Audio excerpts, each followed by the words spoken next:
Hayden Panettiere died on August 16, 2026, just days before her 37th birthday. And the news broke so fast that most fans learned about it from the same handful of words her own father used to describe her. He called her an incredible light and a force of nature. Behind that short statement sits a much bigger story, one involving a fortune worth anywhere from $6 to $15 million, a daughter growing up an ocean away, and a family already worn down by grief. So what exactly does Hayden Panettiere leave behind? Let's find out. The news landed on a Sunday evening.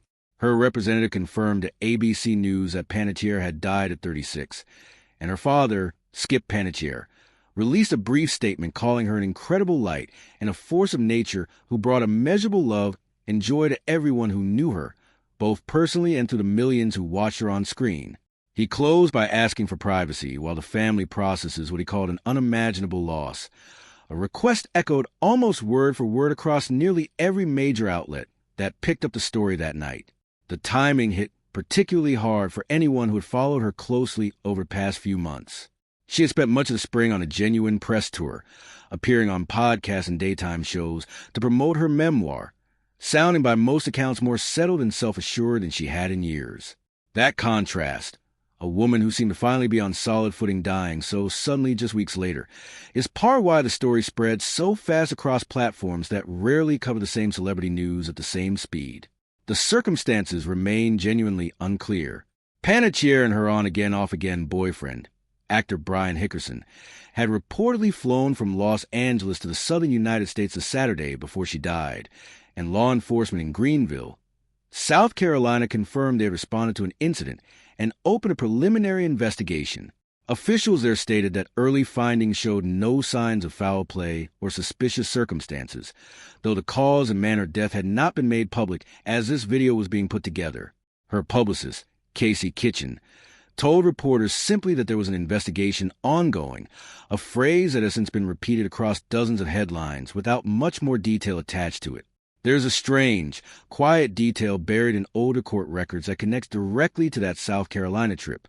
Back in 2018, shortly after Panettiere and Hickerson started dating, police were called to a home in South Carolina belonging to Hickerson's father following a drunken altercation between the two men, with Panettiere reportedly the one who opened the door for responding officers.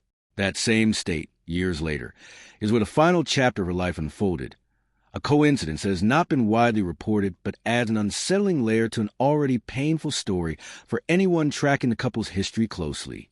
Tributes arrived almost immediately once the news spread. Viola Davis, who starred opposite Panettiere in the 2016 film Custody, wrote in a post that she wished the world had more time with her and described watching a beautiful phoenix rising from the ashes, adding that Panettiere's tests had become her testimony. Coverage from NBC News noted that co-stars from Bring It On, Heroes and Nashville posted similar messages that same night, several of them describing a warmth in private that rarely came through in her public interviews. A handful of former Nashville crew members specifically mentioned her habit of remembering the names and family details of everyone on set, down to camera operators and background performers, a small detail that resurfaced repeatedly in the hours after her death was confirmed.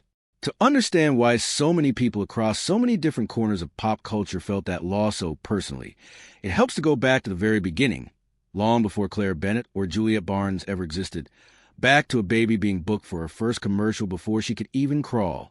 Hayden Leslie Panettiere was born on August 21st, 1989, in Palisades, New York, to Leslie Vogel, a former soap actress who later managed her daughter's early career, and Alan Skip Panettiere, a fire captain. She appeared in her first commercial at 11 months old, and by age for she had landed a recurring role on the ABC soap opera One Life to Live.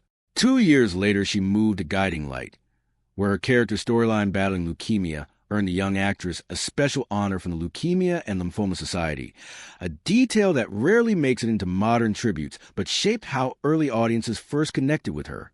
She voiced Princess in Pixar's A Bug's Life, played Cheryl Yost opposite Denzel Washington in Remember the Titans, and spent her early teenage years bouncing between family films like Ice Princess and Raising Helen.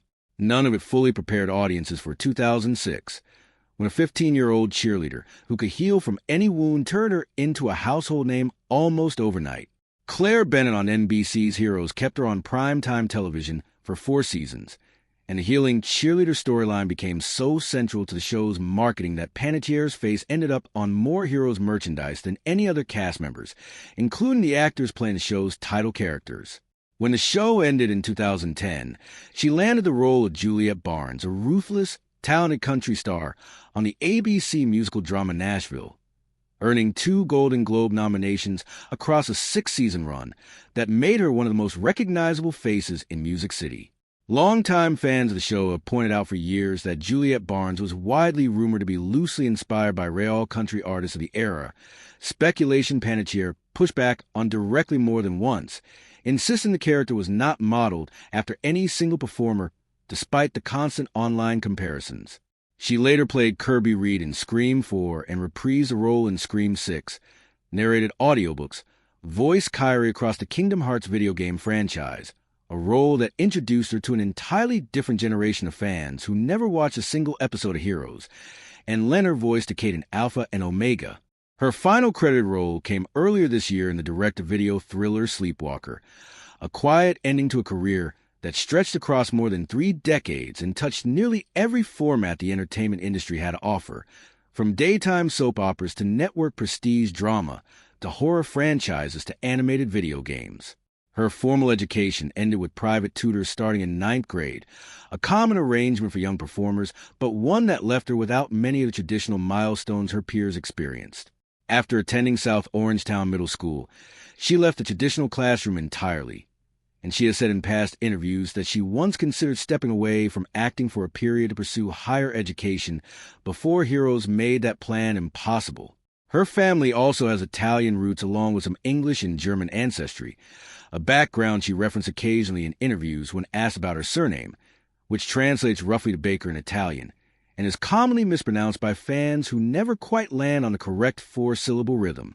There is another side of Panettiere almost entirely missing from the current wave of tribute coverage, one that had nothing to do with acting at all, and says a great deal about who she was before fame ever settled into a routine. Reports gathered after her death placed her net worth anywhere between $6 million and roughly $15 million, a gap wide enough to say something about how unreliable celebrity wealth estimates really are once you move past a single headline salary figure. A breakdown of her finances published earlier this year traced the bulk of that fortune back to Nashville, where she reportedly earned around $75,000 per episode across the show's 124-episode run, working out to close to $9.3 million from that role alone. Heroes reportedly added close to $2 million more, and Scream 4 brought an additional $1 million, figures that do not even count her music career, her voice acting work, or years spent as a face of brands including Neutrogena, Candies, Kohl's, and Dooney and Burke, for whom she once designed a limited edition Caskin handbag in 2008. Real estate tells its own small story inside the bigger one. She bought a Hollywood Hills home in 2008 for roughly $2.6 million and sold it in 2014 for just over $3 million. She later sold a Nashville property in October 2018 for $1.65 million, right around the same stretch her personal life was unraveling behind the scenes, a timing overlap that likely explains why estimates of her final estate vary so widely between $6 million and $15 million, depending on which aggregator you trust. Long before any of that financial picture took shape, though, an 18-year-old Panettiere was already spending her leverage on something far riskier than a brand deal. In October 2007, as the official spokesperson for the Whaleman Foundation's Save the Whales Again campaign, she joined Sea Shepherd activists paddling on surfboards into a cove in Taiji, Japan, attempting to disrupt the town's annual dolphin hunt. Fishermen shoved the activists with poles and forced them back to shore, and the confrontation was later captured in the cove, the documentary that went on to win the Oscar for Best Documentary Feature. Weeks later, reports surfaced that Japan had issued an arrest warrant against her for interfering with the hunt, a claim she addressed publicly, telling reporters she had just learned about it and doubted anything serious would come of it, and one the Japanese Fisheries Agency later disputed entirely. That November, PETA awarded her its Compassion in Action Award for the trip. She returned to Taiji in 2010, this time alongside Klitschko, attempting unsuccessfully to meet with the town's mayor and local fisheries officials, who refused to open a Union Hall door despite having been inside minutes earlier. A retrospective on her activism published in the hours after her death described the Taiji protest as the boldest role of her career, one that happened entirely off camera. That activist streak ran deeper than a single trip. She delivered protest letters to both the Norwegian and Japanese ambassadors calling for an end to commercial whaling, defended traditional Aboriginal whaling practices as distinct from commercial hunting at a 2007 Greenpeace event in Alaska, became a vegetarian, and joined the celebrity board of Ronald McDonald House Charities that same year. A profile of her charitable work from around that period noted that she also auctioned off a private dinner and a whale watching trip with herself to raise money for ocean conservation causes. She reportedly carried a small tattoo reading a phrase intended to mean live without regrets in Italian, though the word was famously misspelled, a detail longtime fans have brought up repeatedly in tribute threads over the past day as a strangely fitting footnote to a life that never seemed to slow down for anyone's comfort, including her own. Money and activism both explain a version of who she was in public. What actually shaped her in private, though, unfolded across the following decade, largely away from cameras until she chose to speak about it herself. Panettiere's most consequential relationship began in 2009 with Ukrainian heavyweight boxing champion Vladimir Klitschko, whom she met at a launch party for a photography book they had both been featured in. The couple broke up and reconciled more than once before getting engaged in October 2013. In December 2014, she gave birth to their daughter, Kaya Evdokia Klitschko, in Hawaii. The relationship ultimately ended, and in 2018, Panettiere made what she called an incredibly difficult decision, relinquishing full custody of Kaya to Klitschko while she sought treatment for alcoholism, substance abuse, and severe postpartum depression. A detailed account of the custody arrangement published this month noted that Kaya was born in December 2014 in Hawaii and has spent most of her life living with her father in Europe rather than in the United States. By July 2020, he faced 8 separate charges stemming from their relationship, including 4 felony counts of injuring a spouse or girlfriend, 1 misdemeanor battery count, 2 felony counts of assault with a deadly weapon, and 1 felony count of dissuading a witness from prosecuting a crime. Panettiere spoke publicly about the case that same July, writing on social media that she was coming forward with the truth in the hope that her story would empower others in abusive relationships to get the help they deserved, and that she was prepared to do her part to make sure the man never hurt anyone again. A breakdown of the criminal case reported by Fox News noted that her attorney said she had suffered years of psychological, emotional, and severe physical abuse before finding the courage to see the case through. Hickerson ultimately pleaded no contest to 2 felony counts in 2021, receiving 45 days in county jail, for years of probation, 52 mandatory domestic violence classes, $500 in restitution, and a 5-year protective order barring him from any contact with her. The two later reconciled anyway, and reports place them together again in the days leading up to her death this month. Grief compounded these struggles in ways few outside her family fully understood. In February 2023, her younger brother Jansen Panettiere, also an actor known for films including The Perfect Game and The Martial Arts Kid, died suddenly at 28 from complications tied to an undiagnosed enlarged heart and aortic valve issues.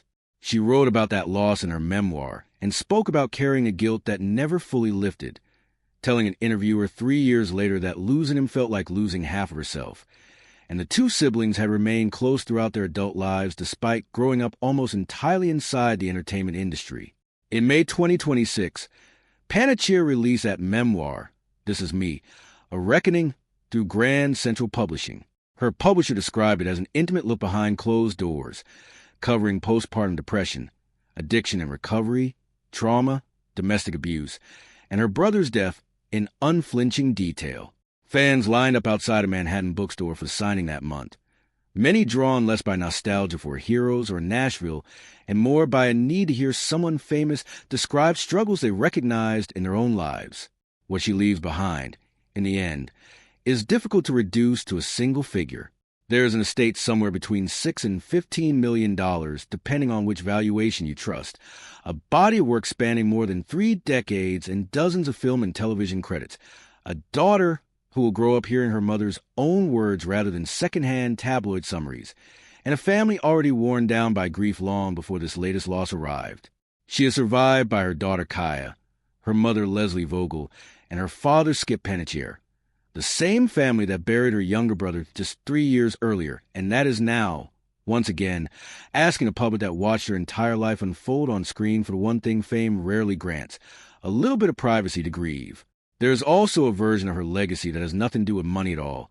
One built on a teenager who paddled into a Japanese cove because she believed it mattered, a mother who made an agonizing custody decision because she believed it was best for her daughter, and a woman who spent the final months of her life writing down every hard chapter of her own story, so that someone else struggling with the same things might feel less alone. Whatever the investigation in South Carolina eventually determines, that part what she leaves behind is already permanent, printed in her own words, in a book that will keep being read long after this week's headlines fade. With this, we have come to the end of this video. Thanks for watching. If you enjoyed this video, do well to like, comment, and subscribe for more content. To enjoy more thrilling stories, click now on the following video that pops up on your screen.